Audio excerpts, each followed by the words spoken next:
How many more sessions do we have to go? Excuse How many me? more do we have to go? We got 3 more weeks. Okay, thank you. We're going to do operating procedures next week, commission's rules the week after, and then safety and my practice test that only one person has ever passed.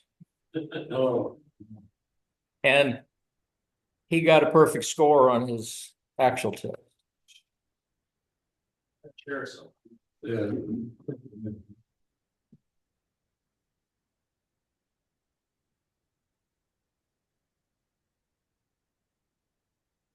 Okay, so the first part is talk a little bit about test equipment, which probably everybody here is quite familiar with. So I won't spend a lot of time talking about various things unless there's a question. So first is the standard old analog voltmeter, the classic Simpson. Basically, it's a low input impedance device.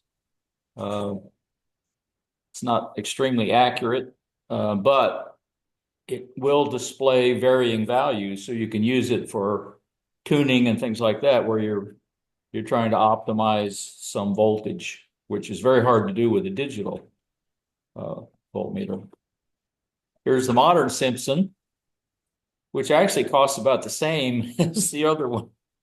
You can buy the other Simpson 360 at the Hamfest for about $300. Here he is. You may begin now. Okay, we're good to go.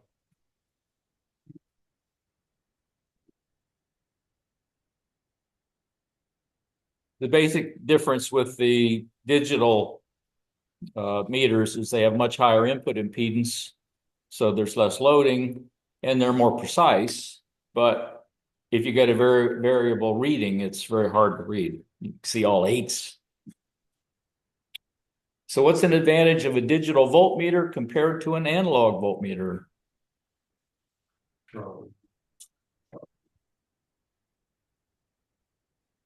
Why do voltmeters have high input impedance?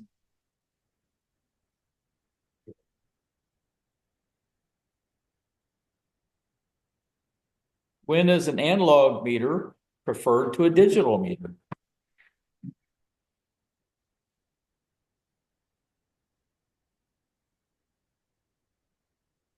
Delta. Oscilloscope or a scope.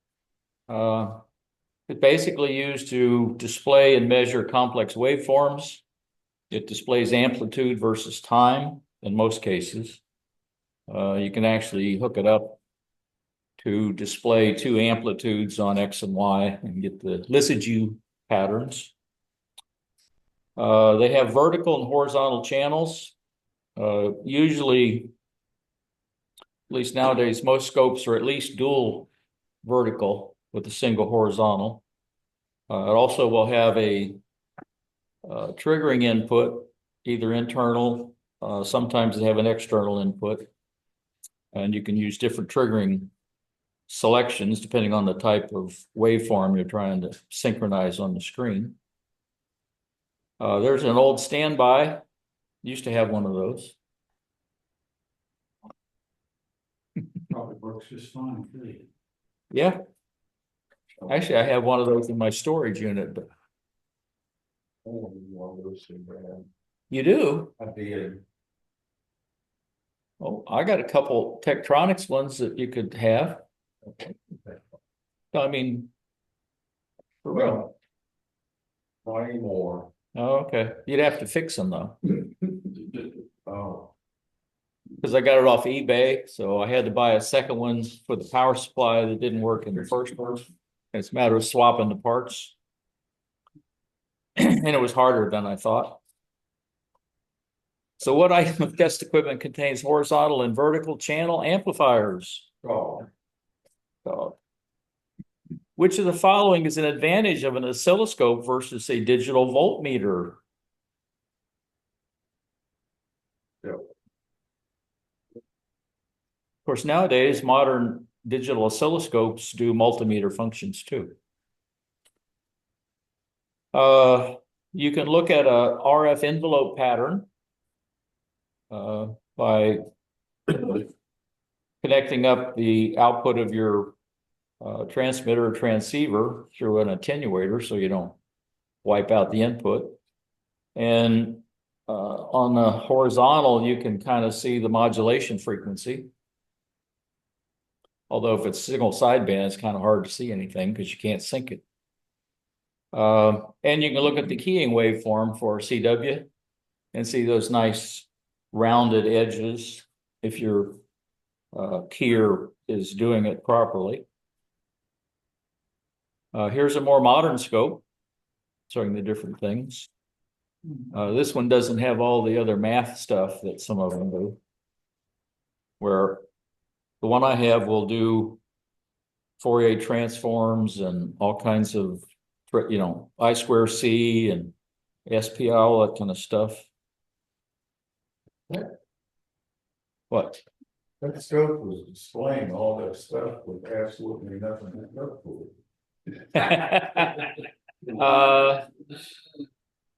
He's right, there's no probes attached to it. Yeah, That's the sticker on the front before you. That's it. That's, you got to feel that. When you first buy it, and remove before first use. It's like the photos you get in the photo frame you buy. Yeah. that's interesting.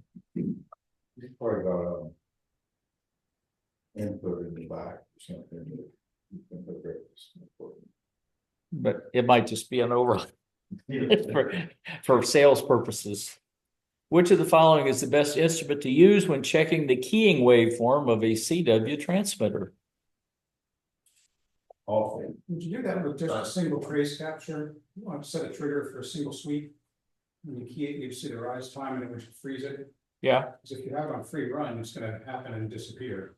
right. So I think you just run it on. Unless you just hold the keyer down. And you- But then you're still not gonna see the rise time because it's already fully on at that point, right? Well, if you do an electronic keyer and you just do iambic and squeeze the keys, you could sync that pattern because it's going to be constant frequency. Okay. And see them. One truck would be the hot setup. Yeah. What signal source is connected to the vertical input when checking the RF envelope of a transmitted signal? So, Delta. Okay, so triggering. There's a lot of different trigger modes. The only one that they seem to care about is the line mode, which basically allows you to sync it to 60 cycle AC. So and I didn't realize that it does it at the 50% level, but that's where they say it actually syncs to that part of the waveform. I don't know that it makes a lot of difference. I would have thought it was at the zero crossing.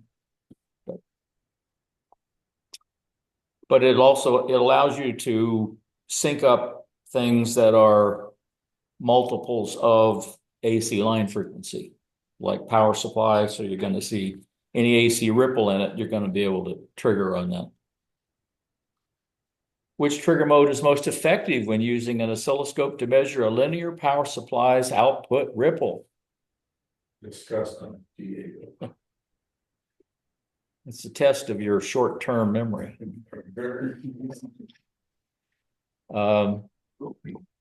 Most of the scopes today are digital.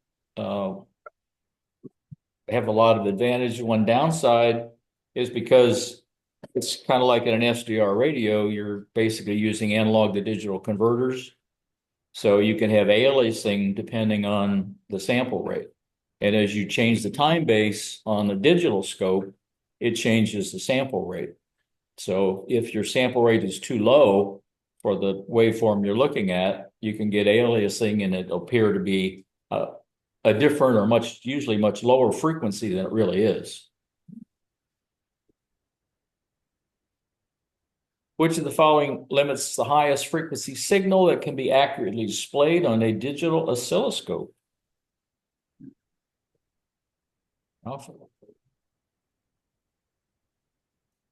Let's see. Oh, and I just talked about aliasing. I guess I need to move that slide up. So what is the effect of aliasing on a digital oscilloscope when displaying a waveform?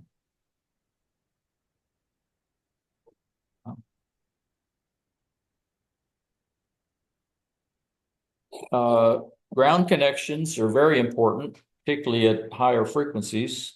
In fact, a lot of probes will have a special little short ground connection if you can find something to connect it to. Otherwise, you got to run a clip lead or something, and then you get all kinds of extra noise on ground. But the idea is to keep it as short as possible, so it doesn't act like an inductor. So which of the following is good practice when using an oscilloscope probe?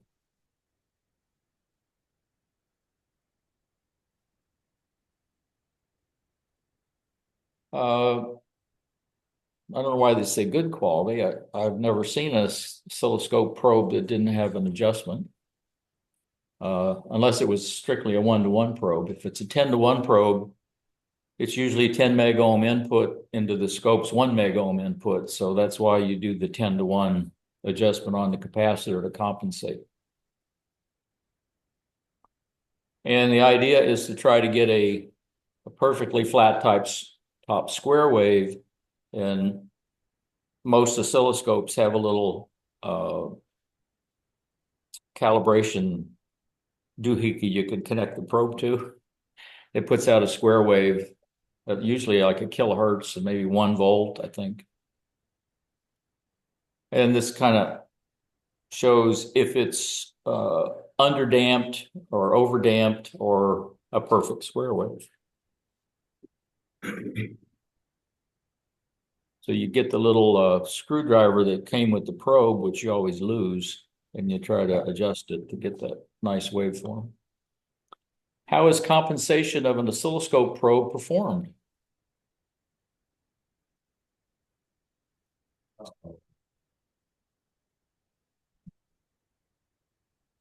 Let's see. Oh, so we use an oscilloscope to display amplitude versus time. If we want to see amplitude versus frequency, we use what we call a spectrum analyzer. It kind of looks like an oscilloscope, but it's basically in the frequency domain instead of the time domain. So, and in some cases, like the newer scopes can do that and do an FFT, which is what spectrum analyzer does, is a Fourier transform. So you can see the various frequency components of the waveform when you look at it on the spectrum analyzer. So if you got a perfectly pure sine wave, you'll just see one little amplitude peak. If it has any harmonics in it or other frequencies, then you're going to see multiple amplitude spikes at various frequencies. That's also how you look for spurious signals on a transmitter output. Your slide, did you create that? Did I type all those words there? Yes. On the very last slide. And should be a. Spectrum analyzer used to display spurious signals or intermodulation. You say it should be and? No, generated by and. So it should be generated by a single side wave. Okay. But when we. You're right. the Alphabet, we say the letter S, we say an S. Yeah. Yes. So if you say the word SSB, and SSB is correct, if you say. SS. single, then it would be a single. Right. It has to do with the fact that we say it is SSB instead of single sided. Except for video English, it should be when. It depends on whether you are saying it out as a full word or the abbreviation. I agree with Sherry. Well, you don't have to change the slide. But yeah, that's the way I think of it. If it was spelled out, it would be and. Since it's just SSB, Wow. I mean, Well, if it was spelled out, it'd be A. Yeah. But it's still a consonant. S is a consonant. If the word, remember, think of the Well- letters having names, when you say the Okay. name of the letter called S. It's yes. It has the S on the beginning of it, so you would and in front of it. Yes, You could and instead of A. it's a stupid line. English is hard. Okay. Here's a oscilloscope display of a waveform and kind of an equivalent spectrum analyzer display for that waveform. It's just basically an AM waveform with some sidebands. I didn't draw that one. How did you get that? Well, you do the Fourier transform of this thing, Oh, the sound wave. right? And you get something like that. I mean, this is obviously a hand-drawn thing. So Well, still, okay. it's the principle of, Yeah, I know, if it's an AM seven, you expect. And, you know, margin. Yeah. Look up here. well, even if it looks like a straight sine wave, if there's a little jitter in it, Yeah. you're gonna see those sidebands. Maybe there is. Which of the following parameter does a spectrum analyzer display on the vertical and horizontal axes?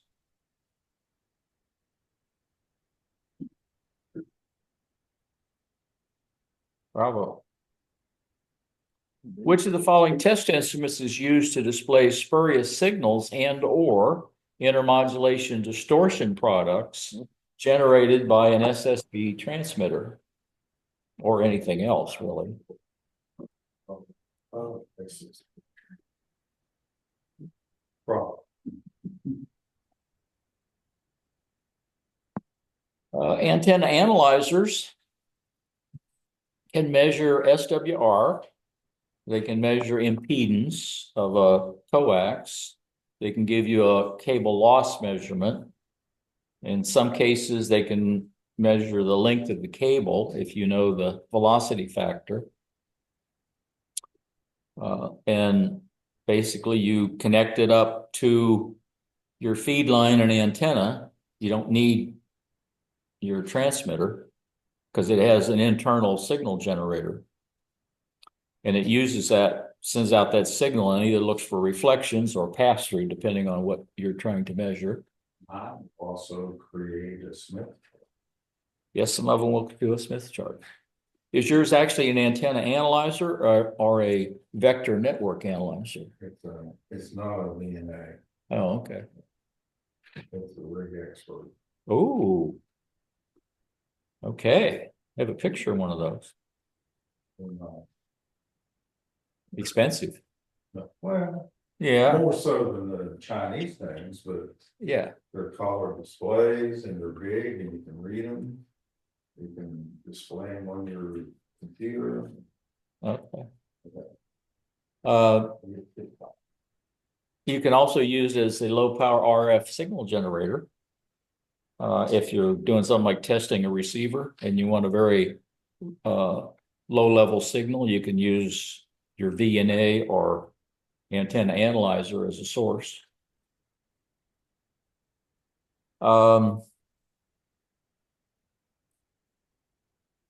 And that's the basic advantage of using it to measure SWR, where if you're trying to use a bridge type circuit or a directional coupler where you're doing forward reverse, you need a signal source, whereas the analyzer has a built-in source. And you just hooked it up to tune, I hate that, your antenna. And like I said, you can measure feed point impedance, and a lot of them, it shows you the actual, the absolute value or the complex value of impedance. You get the plus or minus J. There's one of the rig experts. That the one you got? Yeah, that one too. And there's the one over here for $80. Well, see, they magnified that one over there, it's about the size of a postage stamp. No, it's got a bigger screen than this one. I mean, it's not to scale here, but it still has a bigger screen. And you can get one with like a 4-inch, the Ultra, and it has end connectors on it instead of SMAs. That's no cheaper than that during prime days. Yeah. That's a good time to look for that. Which of the following must be connected to an antenna analyzer when it's being used for SWR measurements?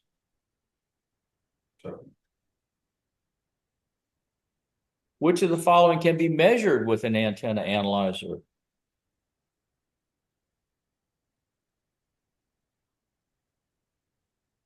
Charlie. Yeah, I don't know how you do front to back ratio. Yeah. Good. Wow. What effect can strong signals from nearby transmitters have on an antenna analyzer?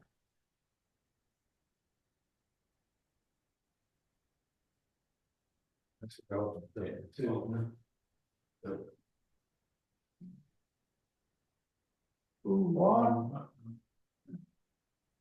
If you got somebody transmitting, you can get a signal on that antenna, it's going to mess up your reading. Absolutely. Which of the following is used to measure SWR?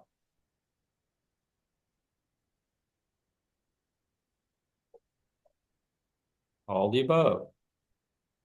Which of the following is an advantage of using an antenna analyzer compared to an SWR bridge?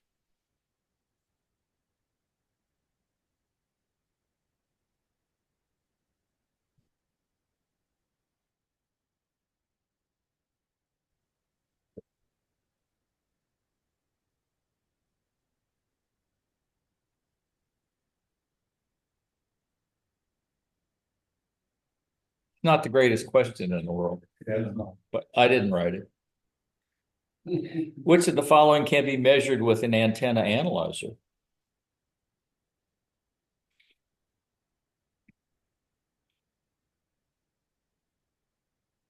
Delta. Directional watt meters, they measure forward and reflected power and kind of compute standing wave ratio as a result of that. The old, well, they still make them, the cross needle type, where it actually has 2 meters and one is showing you forward power, the other one showing reflected or reverse power. And where they cross, there's a scale which you can kind of, it's very hard to read, at least on the one I have, but what the SWR is. Basically, you just try to adjust it for minimum reflected power. You can actually calculate it with this nice little formula where it's the ratio of reflected to forward. It's 1 plus the square root of that divided by 1 minus the square root of that. And that's what the analyzers that are doing forward reflected actually computing. There's one of the cross needle type. Wonder if they still make those since that's MFJ. Yeah, there's other companies. Huh? There's other ones. I've seen There's lots of them. people that make them. I know, but this Ameritron was MFJ. I don't know if somebody's picked that up or not. Yeah, I've seen other ones that. The, back in the day, I had a night kit SWR, I think it was, and it had the sample or whatever the thing is inside of it, and the 2 directional diodes, all that kind of stuff.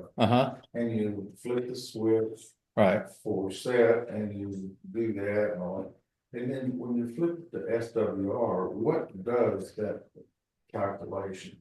There's no computer, and this is way before computers and stuff. Oh, on that one, I'm not sure. But it's the ratio. So. What anything in that thing except resistors and diodes? I don't know. Yeah, that's all it is. Gotta have a little winding on a little piece of transmission wire. Yeah, Yeah, I've seen it. Yeah. Cause I remember reading an article on the field here. Been too long. but Yeah, I have never figured out exactly how a directional coupler works anyway. I just wound one yesterday and I still don't have a clue how they work. yeah, I don't know yet. oh, I haven't finished the board. Which of the following can be determined with a directional watt meter?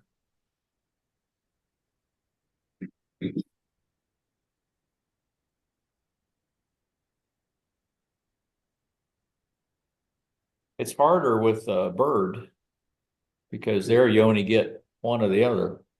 You flip the switch, get forward or reverse, but it doesn't say what the SWR is. there's a scale on the back of it, I think, isn't there? Yeah, maybe, but I mean, it doesn't display or compute it for you. If you want to know the frequency, you use a frequency counter or a modern digital scope. You can determine the frequency pretty close. The basic or most important thing on the frequency counter is accuracy of the time base.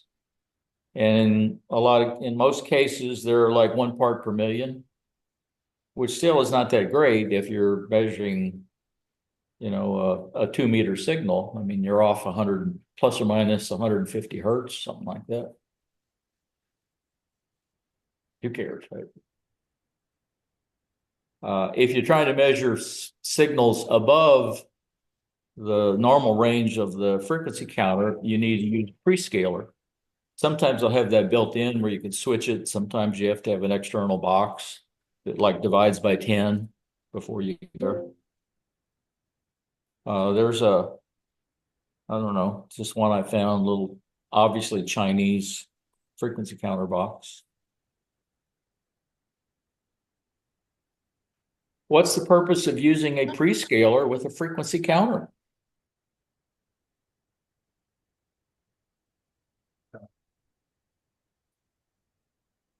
Okay, so we talked about voltmeters, both analog and digital. Digital has higher precision. Oscilloscopes displaying complex waveforms. Has vertical and horizontal channels. You can look at rise and fall times and envelopes of signals. You adjust the probe for a flat top square wave. Make sure that you have as short a ground lead as possible. The only triggering mode they talked about is line mode. By default, you're typically in auto, which usually does a fairly good job. And there's also normally a triggering adjustment where you can adjust the level, and you can either do it on the slope or the amplitude. Aliasing, if it's a digital scope, can be a problem if your sample rate's too low. So you always need to start at a much higher sample rate and go down. A spectrum analyzer displays amplitude versus frequency as opposed to amplitude versus time on the scope. Antenna analyzer measures impedance, SWR, and possibly a lot of other things depending on the model. But as a minimum, they'll usually do SWR and impedance. A strong nearby signal coming in on the antenna you're trying to measure can really mess it up. And I don't know, the rig expert probably does a TDR function, measure cable length, Yes. but you have to know the velocity factor. Or it'll calculate velocity factor If you have the link. Yeah. Yeah. Two equations. In RF measurements, either a directional watt meter to measure forward, reverse, and SWR, frequency counters to measure frequency, and you need a prescaler for higher frequencies than the counter goes to.